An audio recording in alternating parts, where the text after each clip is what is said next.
Are you curious? This is Angy Stewart from Mia InnerLight and the Kardec Radio. And today we are going to talk about obsession. What is it? A lot of people believe this is something supernatural and it lasts forever. Is it true or not? And what is that actually? So to talk about it and about many other things, please subscribe to our channel, click the bell, and if you like this video, click the like button. So what is obsession? It's really a very vast subject. There is a lot of stuff we have to talk about. It's not something 1, 2, 3. 10 minutes is not really enough. But I will give you a super tiny summary of everything. And I will use 3 books. Of course, the books are Spiritist books. So, what is the general belief of obsession? People really don't understand what it is. So in their minds, they think obsession is some kind of supernatural thing that happens forever.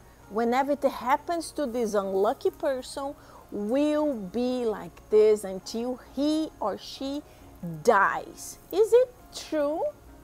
No? So what is it according to Spiritism?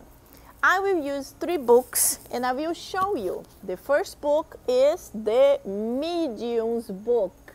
And this book is the book that's going to give us the most understanding of all. The second book will be the Genesis. The Genesis book is where Kardec is going to talk about the specific cases about obsession and what he calls possession. But we will understand that later on he didn't talk about possession. He explained the difference between possession and subjugation. And the third book we are going to mention is this book. This is the Spiritist, you can even see it, but it's the Spiritist Review. It's where all the mediumistic phenomena was actually recorded by Kardec. And there is a chapter in the Spiritist Review from 1863 that only talk about possession cases or subjugation cases. So let's go. The first book I'm going to use is the Medium's book. Here. The Medium's book I wrote, so I'm not going to mix up things. And in chapter 23 of the Medium's book, we get a lot of explanations. Kardec let us understand that obsession is something very vast, and there are 3 types of obsession. The simple type of obsession is called the simple obsession.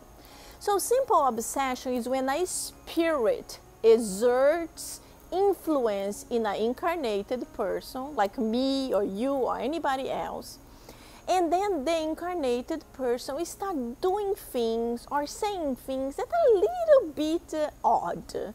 A little bit. It's nothing like uncommon, but it's like she would say something that normally no. And this person might have some kind of a headache or some kind of a feeling that's weird, but this goes away quickly.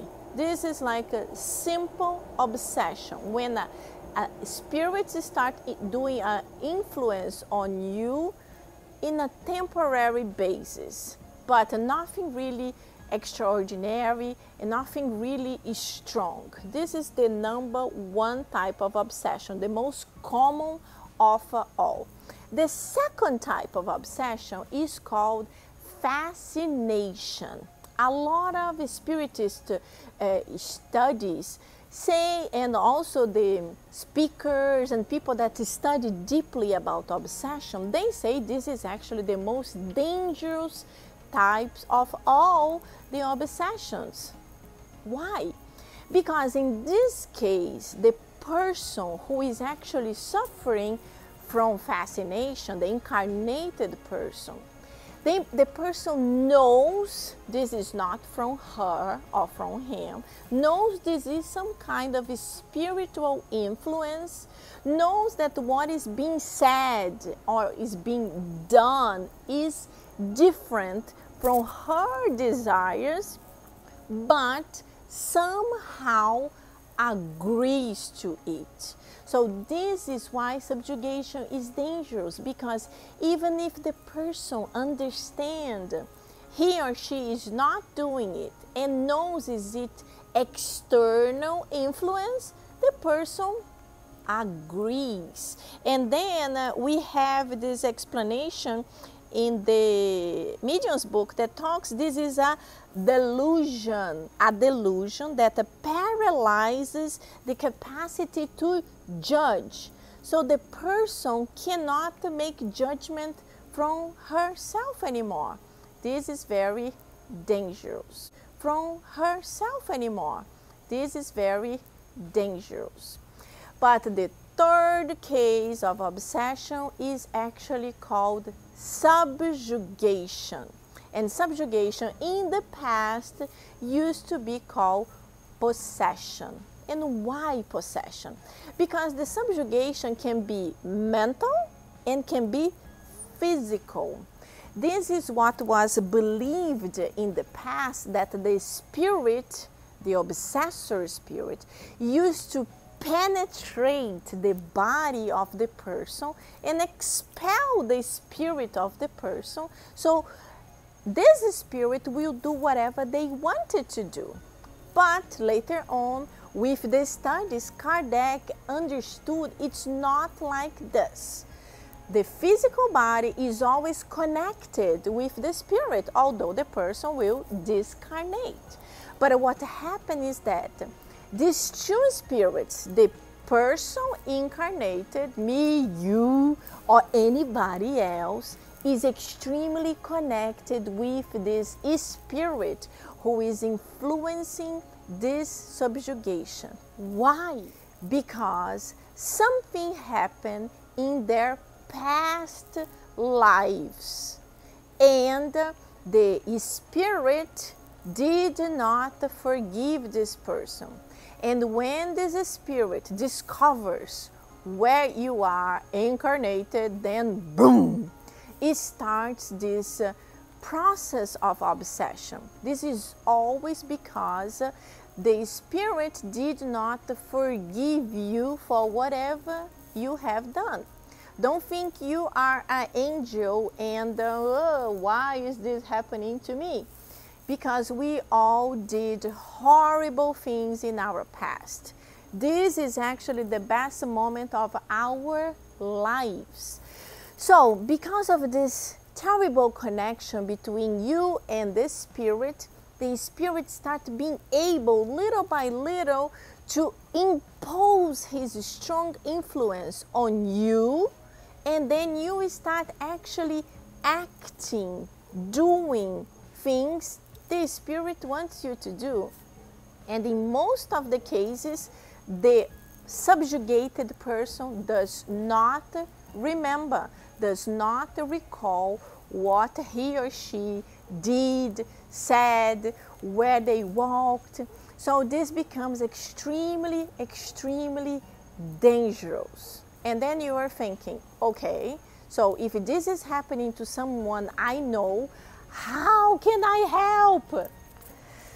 It's not an easy thing. It's not like a recipe of a simple cake, because it's something that comes from past lives. So if you understand, the best way to break this difficult chain is through love.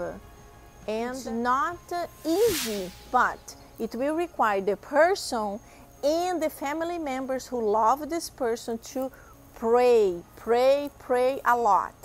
not just for the subjugated person, but for the spirit who is doing this subjugation.